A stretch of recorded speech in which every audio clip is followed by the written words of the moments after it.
सकाळी उठल्यावरती जेव्हा मीच किचनमध्ये आले ना, तर किचनमधली इतकी सगळी भांडी बघून काल रात्रीची तर मलाच खूप टेन्शन आलं, की आता घर आवरू की किचन ओटा क्लीन करू. तर काय झालं ना, पुढे सांगतेच. त्या अगोदर छान असं लगेचच कंटाळा न करता लगेचच मी कामाला लागले. किचनपासूनच सुरुवात करूया म्हटलं आज चला. सगळी जी काही भांडी होती खरगटी ती सगळी छान पाण्याने ओली करून घेतली. जी काही त्यामधला कचरा होता सगळा बाहेर काढून घेतला आणि लगेचच भांडी घासायला घेतली. तर काय झालं ना, की काल रात्री, काल दिवसभर जरी म्हटलं तरी मी काल झोपेलच होते. काल माझं खूप डोकं दुखत होतं. मायग्रेनमुळे सारखं कधी ना कधी डोकं दुखत असतं. गॅसचा प्रॉब्लेम, ॲसिडिटीचा जर प्रॉब्लेम झाला की झोप व्यवस्थित नाही झाली की लगेचच माझं डोकं दुखतं आणि जवळपास 2 ते 3 दिवस असं डोकं दुखतच असतं. आणि ज्यांना ज्यांना मायग्रेनचा त्रास असेल त्यांना माहितीच असेल की मायग्रेनमुळे काहीच करायची इच्छा राहत नाही. जवळपास चिडचिड इतकी होती ना, की असं वाटतं की अंधार करूनच झोपावा घरामध्ये. जी काही कामं होती जी करण्याचा प्रयत्न केला, पण काल रात्रीची जेवणाची जी काही भांडी होती ना ती मी काही घासलीच नाही. बऱ्याच वेळा मी तुम्हाला मोटिवेशनल करत असते, पण आज मलाच मोटिवेशनलची गरज होती. त्यातले त्यात एक साथ जर 2 त्रास जर आले तर मग अजूनच जास्त चिडचिड वाढते किंवा त्रास व्हायला लागतो.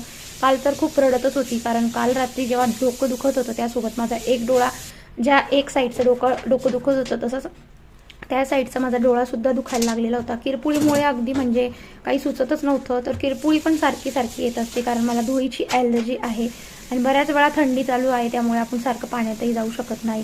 आणि इतकं घरातलं काम करून मी स्वतःकडे म्हणजे आपल्याला कामामध्ये लक्षातच राहत नाही की स्वतःचा स्किन केअर करावा किंवा फेस वॉश करावा किंवा डोळ्यावरती चेहऱ्यावरती पाणी मारावा. माझं बऱ्याच वेळा तुम्ही व्हिडिओमध्ये बघितलं असेल की मी सगळं क्लिनिंग झाल्याशिवाय माझ्या स्वतःकडे मी लक्ष देत नाही. आणि मला इतकं फारसं मेकअप करायला घरामध्ये आवडत नाही. मी एकदा का आंघोळ केली का डायरेक्टली संध्याकाळी चेहरा वगैरे धुतला तर धुतला, नाही तर मग तसंच राहत असते. आणि कसं आहे ना, की आता आपण किचन किंवा घर स्वच्छ ठेवतो त्यावेळेस आपल्या चेहऱ्यावरती तर सगळं धूळ वगैरे उडालेली असते. तर अशा वेळी आपल्याला म्हणजे आपली जी हात असतात खरगटी जी असतात ना, ती आपण चेहऱ्याला सुद्धा सारखं सारखं लावतो. तर माझी तर खूप घाणेरडी सवय आहे की मी चेहऱ्याला सारखे हात लावते. त्यामुळेच मग मला पिंपल्स किंवा किरपुळी वगैरे येत असते. तर आता किरपुळी आणि डोकंदुखी तर चालूच होती, पण सकाळी उठून आता ही कामं तर अशी ठेवायला नको. तर चला म्हटलं आता किचन क्लिनिंगच तुमच्यासोबत शेअर करूया, म्हणजे तुम्हाला बघून सुद्धा काहीतरी छान वाटेल, पॉझिटिव्ह वाटेल. तर मॉर्निंगची सुरुवात ही अशी किचन क्लिनिंगपासूनच केली, कारण किचन क्लीन झालं तर मग पुढचं काम अगदी सोपं होऊन जातं. झटपट अंथरूण वगैरे सगळं घरातलं आवरून घेणार होते आणि डोकं तर दुखतच होतं, पण मग आता डोकं धरून बसायला वेळच नव्हती, कारण मग शिवांश स्कूलला गेलेला होता. आल्यानंतर त्याचं जेवण वगैरे किंवा बाकीची जी काही कामं करायची राहील, म्हटलं नको चला आता कामाला लागूया.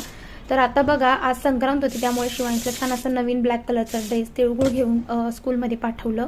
त्यानंतर असं छान माझं किचन स्वच्छ आणि चकाचक करून घेतलं. आवडलं असेल तर एक लाईक, शेअर, सबस्क्राईब करायला विसरू नका. आणि आजचा मिनी ब्लॉग कसा वाटला तर नक्कीच कमेंट